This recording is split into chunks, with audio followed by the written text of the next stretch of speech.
Pacific ocean हमारी सोच से भी ज्यादा बड़ा है। चिली के साहिल समंदर पर पैसिफिक ओशन में अगर अर्थ के आर पार सुराख भी किया जाए तो तब भी वो सुराख अर्थ की दूसरी साइड पर पैसिफिक ओशन में ही निकलेगा। जेम टीवी की वीडियोस में एक बार फिर से खुशामदीद। नाजरीन, दुनिया में टोटल 5 ओशंस पाए जाते हैं। इन 5 ओशंस में से सबसे बड़ा ओशन पैसिफिक ओशन कहलाया जाता है और ये टोटल 165 मिलियन स्क्वायर किलोमीटर के एरिया पर फैला हुआ है। आपको ये बात जानकर हैरत होगी कि हमारी दुनिया का टोटल लैंड यानी टोटल खुश्क हिस्सा ही 148 मिलियन स्क्वायर किलोमीटर पर फैला हुआ है, जिसका मतलब ये हुआ कि बाकी 4 ओशंस हटाकर सिर्फ अगर पैसिफिक ओशन की बात की जाए तो वो अकेला ही हमारी पूरी दुनिया के तमाम पहाड़ों, रेगिस्तान, जंगलात और आइलैंड से भी काफी ज्यादा बड़ा है। इस पूरे ओशन में सिर्फ चंद आइलैंड्स हैं और वो भी इतने छोटे हैं कि वो इस आलीशान समंदर के मुकाबले में सिर्फ एक डॉट के बराबर दिखते हैं। और सोने पे सुहागा, ये वो आइलैंड्स हैं जिनमें से ज्यादातर पर किसी इंसान ने आज तक कदम नहीं रखा।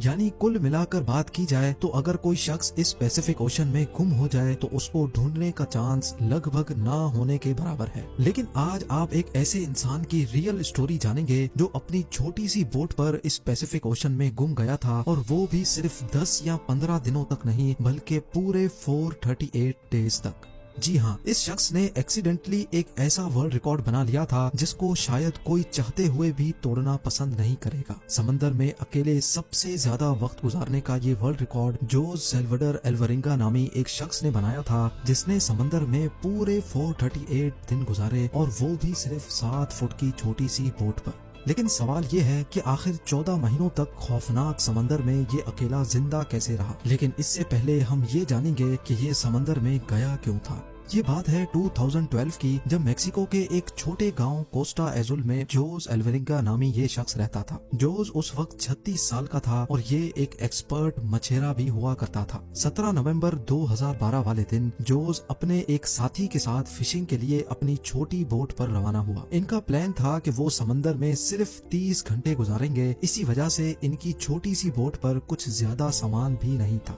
इस 7 फुट की बोट में सिर्फ एक इंजन और एक रेफ्रिजरेटर था जिसमें वो मछलियां स्टोर करते थे। अपने साथ सिर्फ एक दिन का खाना पीना लेकर जाने वाले जोस को ये कहाँ मालूम था कि उसके अगले 438 दिन उसकी जिंदगी के बदतरीन दिन होने वाले हैं। वो मेक्सिको के साहिल से 120 किलोमीटर दूर गए और अपना जाल समंदर में बिछा दिया। लेकिन उसी वक्त एक खौफनाक समंदरी तूफान वहाँ आ पहुँचा। अपनी जान बचाने के लिए वो मछली के जाल को वहीं छोड़कर वापस साहिल की तरफ उल्टे पांव भागे। पूरे 6 घंटे बोट को मुसलसल तेज रफ्तार में भगाते सुबह के 7 बजे वो साहिल से अब सिर्फ 20 किलोमीटर दूर थे और उनको अपना गांव नजर भी आने लगा था। वो इस तूफान को तो काफी दूर छोड़ आए थे, लेकिन अब उनकी किस्मत काम करना छोड़ गई थी। साहिल से सिर्फ 20 किलोमीटर की दूरी पर उनकी बोट का इंजन खराब हो गया था। अब ना ही उनके पास चप्पू थे और ना ही बोट की डायरेक्शन कंट्रोल करने वाला सेल, लेकिन उनके पास एक रेडियो था जिसके जरिए उन्होंने अपनी लोकेशन अपने बॉस को भेजी और उनके जवाब का वेट करने लगे। लेकिन उसके बाद जो हुआ वो हर मछेरे का घिनौना ख्वाब होता है। जी हाँ, अपने बॉस के जवाब का वेट करते करते उनके रेडियो की बैटरी भी जवाब दे गई और अब इन दोनों मछेरों का बाहर की दुनिया से कांटेक्ट खत्म हो चुका था।